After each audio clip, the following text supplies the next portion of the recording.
पुणं, कसबं पुणं, एवढंसं गाव. पुणे म्हणजे मावळ मुलखाचं हृदय.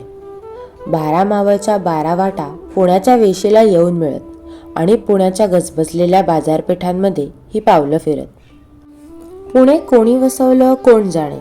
अगदी 1,500 वर्षांपूर्वीचा संदर्भ सापडतो. इतकं जुनं आहे हे पुणे. सळसळत येणाऱ्या मुठा नदीच्या कमरेवर पुणं वसलं होतं. पण सगळ्याची माती झाली. सुलतानांनी मातेरं केलं. आदिलशाहीत पुणं लुटलं गेलं. गाढवाचा नांगर फिरवला. लोखंडी पहाराला फाटक्या जोड्यांचं तोरण बांधलं. पण एके दिवशी सूर्याबरोबर तांबूस नवलाई उगवली. आशेचा किरण दिसला. जिजाऊसाहेब 6 वर्षांच्या शिवबाला घेऊन पुण्याला उभारायला सज्ज झाल्या. पुणं अगदी भकास झालं होतं.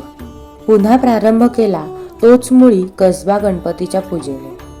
कसब्यापासून थोड्या दूरवर काळ्या वावरात एका झाडाखाली एक देवी उभी होती. हीच ती पुण्याची तांबडी जोगेश्वरी. पंतांना पुण्याची दैना पाहावेना. त्यांनी सर्वांना हलवून उठवले. दिवाळी साजरी करायची ठरवली. त्यांनी नांगर आणला. 52 कशी अस्सल सोन्याचा फाळ लावला. सोन्याच्या नांगराने पुण्याची भूमी नांगरली आणि पुण्याला पुन्हा बाळसं धरलं. सर्वांची मने आनंदाने फुलली. मरगळलेल्या मनांवर जादूची फुंकर पडली. बलुतेदारांनी गाव पुन्हा वसू लागलं. कोंबडा हरवला. मुठं खोरं वसलं. शिवारे फुलली. वासुदेव टाळ वाजवत नाचू लागला. नव्या उमदीने शिंप्याने कपडे शिवले. चांभाराने वहाणा बनवल्या. कासाराने बांगड्या भरल्या. बायका पोरी सजून धजून गाऊ लागल्या. नावाकडे रीग वाढली. तामटाचे ठोके कसब्यात ऐकू येऊ लागले. सुताराने संसार सजवले. वडाराने शिल्प बनवायला घेतली. वाण्याने गुळाची ढीप फोडली. लोहाराचा भाता फुंकू लागला. नागझरीच्या काठी माळ्याचं शेत डोलू लागलं. मुठेच्या पाण्यातले मासे आता जाळ्यात येऊ लागले. कुंभाराचं चाक फिरू लागलं. मातीच्या गोळ्याला आकार येऊ लागला आणि पुन्हा पुण्याच्या बाजारपेठा फुलल्या. गावात कारूभाऊ सर्वांच्या हाकेला धावून जायचे. मदतीसाठी सदैव शेजारी सज्जच होते. गावात सर्वजण गुण्या गोविंदाने नांदू लागले. 390 वर्षांपूर्वीचा काळ होता तो.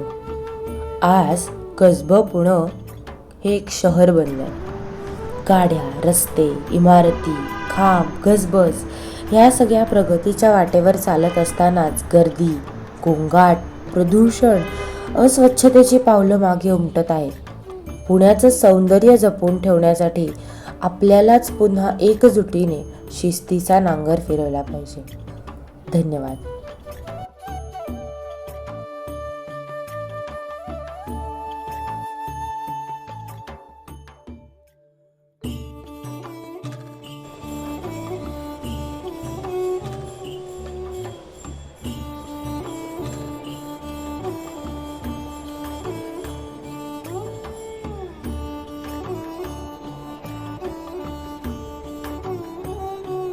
नमस्कार मंडळी.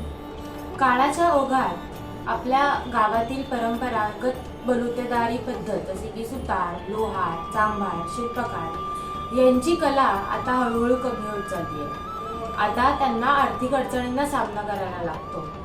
पूर्वी ज्यांच्या कलेवर आपण अवलंबून होतो त्यांची जागा आता वेगवेगळ्या ऑनलाईन कंपन्या आणि मोठ्या उद्योजकांनी घेतली आहे. त्यामुळे आता बलुतेदारांच्या किंवा कलाकारांच्या या कला लोप पावत चालल्या आहेत आणि त्यांना त्यांच्या उपजीविकेवर प्रश्नचिन्ह तयार झाले आहे. या बदलत्या परिस्थितीकडे बघून आता तरी आपण आपल्या गावातील कलाकारांना आर्थिक पाठबळ देऊया.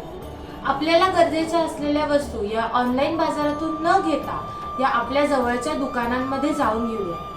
त्यामध्ये गुणवत्ता आणि कौशल्य तर असतेच, शिवाय एक जवळीक आणि सुखदुःख वाटून घेण्याची संधी तयार होते. आता वेळ आली आहे वोकल फॉर लोकल या संकल्पनेला समर्थन करण्याची. स्थानिक कलाकारांच्या कलेला आणि उपजीविकेला नवसंजीवनी देऊया. धन्यवाद.